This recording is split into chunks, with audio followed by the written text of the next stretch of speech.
Visakha RK beach లో సముద్ర కోతకు గురై గోడ కూలింది. దీనిపై మరింత సమాచారం మా ప్రతినిధి నాయుడు అందిస్తారు. తీవ్ర అల్పపీడనం వాయుగుండంగా మారుతుంది. దీని ప్రభావంతో ఇప్పుడు మనం ప్రస్తుతం చూడొచ్చు అలల తాకిడి కోస్తా అంతటా కూడా గత 4 రోజులుగా కూడా ప్రభావం చూపుతుంది. ఇప్పుడు మనం చూడొచ్చు విశాఖలోని అలల తాకిడికి అలాగే హై టైడ్ లో టైడ్ కూడా ఈ సీజన్లో ఎక్కువ ఉంటాయి. సో ఈ రెండింటి ప్రభావం వల్ల ఇప్పుడు మనం చూస్తున్నది గోకుల్ పార్క్ సమీపంలో ఉన్నటువంటి ఏదైతే చిల్డ్రన్ పార్క్ ఉంది ఆ చిల్డ్రన్ పార్క్ ఏరియాలో పూర్తిగా కోతకు గురవడం జరిగింది. ఇప్పుడు మనం విజువల్స్లో చూస్తున్నటువంటి దీన్ని చూడొచ్చు, గోడ కూలిపోవడం జరిగింది. సో గతంలో ఇదే ప్రాంతంలో నోవోటల్ ఆపోజిట్లో భారీగా చిల్డ్రన్ పార్కు కోతకు గురైంది. ఇప్పుడు అదే ముందున్నటువంటి మరో పార్క్ ప్రాంతంలో ఇప్పుడు ఆల్రెడీ కోతకు గురైనటువంటి దీన్ని మనం విజువల్స్లో చూస్తున్నాం. ఒకసారి ఇక్కడ పిల్లలు ఆడుకునేటువంటి ఏవైతే ఆట వస్తువులు పరికరాలు ఉన్నాయో అవన్నీ కూడా ప్లే ఏరియా అవన్నీ కూడా కింద పడిపోవడం జరిగింది.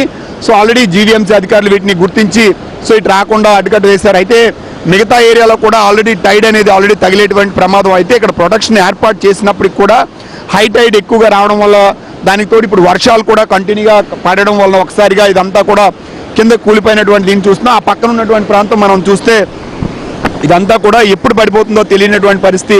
సో షీషోర్ ప్రొటెక్షన్కి జీవీఎంసీ గత కొంతకాలంగా కూడా చాలా ప్రయత్నాలు చేస్తున్నప్పటికి కూడా సాధ్యం కావడం లేదు. ఎందుకంటే అటుపక్క ఉన్నటువంటి పోర్ట్ ఏరియా నుంచి ఉన్నటువంటి టైడ్ అంతా కూడా ఈ సీజన్లో అప్ డౌన్ అవుతుంటుంది. అంటే రైట్ లెఫ్ట్ ముందుకి వెనక్కి మారుతూ ఉంటుంది.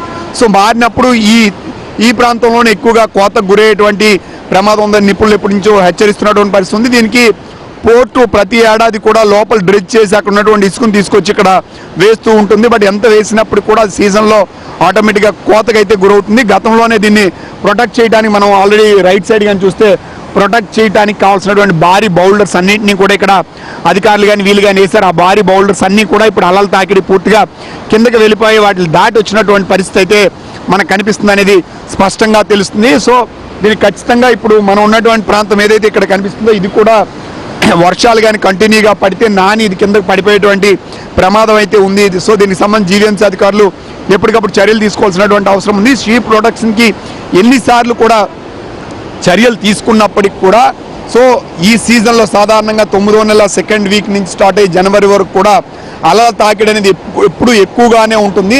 సో ఈ ఒక్క ఏరియాలో బీచ్ శాండ్ని ఎక్కువగా పోస్తే ఇంకో ఏరియాకి అది డౌన్ అవుతుంది. సో ఇది తరచూ జరుగుతున్నటువంటి ప్రక్రియగా మనం చెప్పొచ్చు. ఇప్పుడు దాని కారణంగా అలాగే ఇప్పుడు ఉన్నటువంటి ఏదైతే తీవ్ర అల్పపీడనం వాయుగుండంగా మారుతుంది. సో అలల ఉధృతి అనేది ఎక్కువగా ఉంటుంది కాబట్టి ఈ రెండింటి ప్రభావం వల్ల ఒకసారిగా ఇదంతా కూలింది. దీనితో వర్షాలు కూడా కంటిన్యూగా పడడం వల్ల నానిపోయి కింద పడిపోయినటువంటి దీన్ని అయితే మనం నేరుగా చూస్తున్నటువంటి పరిస్థితి అయితే ఉంది. దీనికి అధికారులు ఇక్కడికి రాకుండా ఎవరు రాకుండా పూర్తి స్థాయిలో బారికేడింగ్లో చూడొచ్చు మనం. అది కాషన్ అలర్ట్ని కూడా ఏర్పాటు చేశారు. అయితే దీనికి ఎన్ని చర్యలు తీసుకున్నప్పుడు కూడా సో దీన్ని అరికట్టడం అనేది సాధ్యం కావడం లేదు. ఇప్పటికైనా సరే అధికారులు కానీ వీళ్ళు కానీ పూర్తి స్థాయి చర్యలు తీసుకోవాలని చెప్పి చాలామంది ఆలోచిస్తున్నటువంటి పరిస్థితి కనిపిస్తుంది. ఎందుకంటే గతంలో వీటి మీద స్టడీస్ జరిగాయి. సో రిపోర్ట్స్ ఇచ్చారు. బట్ ఈ కోతకు గురవడాన్ని అడ్డుకోవడానికి ఇతర దేశాల్లో ఎలాంటి పద్ధతులు పాటిస్తున్నారో వాటి పాటించాల్సినటువంటి అవసరం ఉందని నిపుణులు కానీ వీళ్ళు కానీ చెప్తున్నటువంటి పరిస్థితి కనిపిస్తుంది. వీడియో జర్నలిస్ట్ సంతోష్ నాయుడు, విశాఖపట్నం నుండి.